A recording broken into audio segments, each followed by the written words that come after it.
श्री स्वामी समर्थ. श्रावण महिना चालू झाला आहे आणि बघता बघता दुसरा सोमवार पण आला.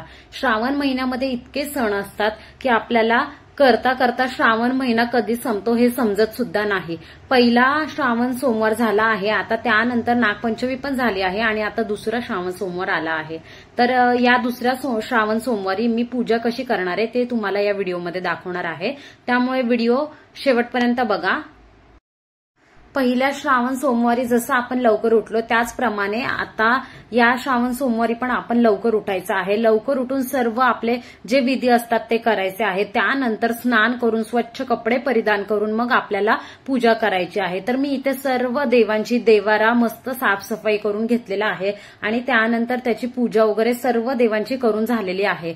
तर सर्वात आधी कोणतीही पूजा करताना आपण दिवा लावतो, त्यामुळे दिवा लावून दिव्याला हळदी कुंकू आणि पुष्प अर्पण करायचे आहे आणि त्यानंतर गणपती बाप्पांना आपण अभिषेक करणार आहोत. तर मी इथे बघा एका ताम्हणामध्ये म्हणजेच एका प्लेटमध्ये मी गणपती बाप्पाची मूर्ती ठेवलेली आहे. जल आणि दुधाने मी अभिषेक केलेला आहे. तुमच्याकडे पंचामृत असेल तर त्याने सुद्धा तुम्ही अभिषेक करू शकता, पण मी अत्यंत साध्या पद्धतीने गणपती बाप्पांना अभिषेक करून त्यांना अष्टगंध लावलेला आहे आणि मूर्ती स्थापन केलेली आहे देवाऱ्यामध्ये.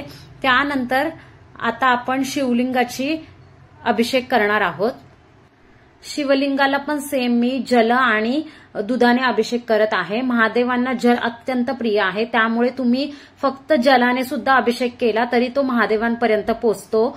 त्यामुळे मी जलाने आधी अभिषेक करणार आहे आणि त्यानंतर दुधाने अभिषेक करणार आहे. दूध असेल ते निरसं असावं, म्हणजेच तापलेलं वगैरे नसावं आणि पिशवीतलं पण दूध नसावं. दूध हे गाईचे असावे.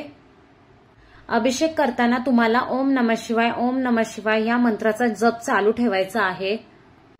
आज दुसऱ्या श्रावण सोमवारी शिळा सप्तमी पण आली आहे. शिळा सप्तमी म्हणजेच देवी पार्वतीचे रूप मानले जाते आणि हिचे वाहन गाढव असून ती गाढवावर बसलेली आहे. तिच्या हातात झाडू सूप आहे, त्यामुळे बऱ्याच बायका झाडू सूप आणि घरातली जी स्वच्छतेची कामं आहेत ती करतात आणि झाडू आणि सूप याची पूजा करतात.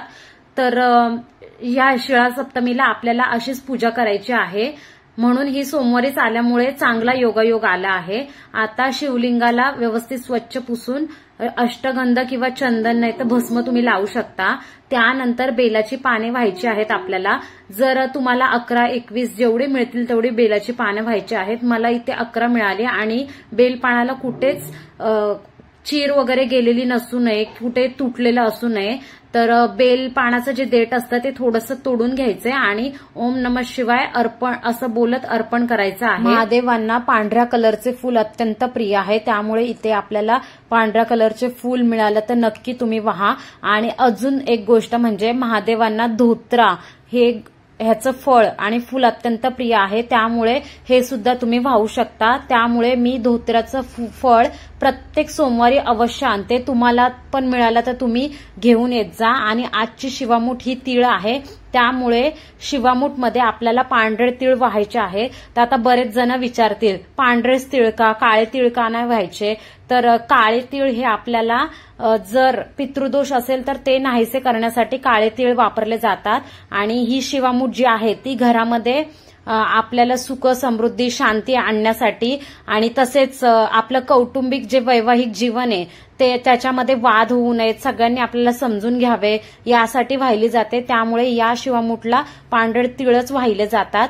आणि शिवामूठ तीळ वाहताना कधीच कोरडी वाहू नये, कारण आपण महादेवांना जे अभिषेक वगैरे करतो ते जलानेच करतो, म्हणजे पूर्ण पाणी मिश्रित करतो. त्यामुळे थोडंसं पाणी जल त्या तिळावर घेऊन तसे तीळ अर्पण करावेत आणि त्यानंतर धूप दीप आणि नैवेद्य जो असेल तो दाखवावा. तर अशा प्रकारे मी इथे मस्त दर सोमवारी मस्त अशी रांगोळी काढते. रांगोळी काढण्याने आपल्या घरात जी निगेटिव्ह एनर्जी असते ती नाहीशी होण्यास मदत होते. तर रोज थोडी तरी रांगोळी काढावी उंबरठ्यावर आणि देवाजवळ. जर सकाळी तुम्हाला टाइम नाही भेटला पूजा करायला तर दिवसभर उपवास करून तुम्ही संध्याकाळी प्रदोष काळात पूजा करू शकता. व्हिडिओ कसा वाटला कमेंट करून सांगा. आवडल्यास लाईक शेअर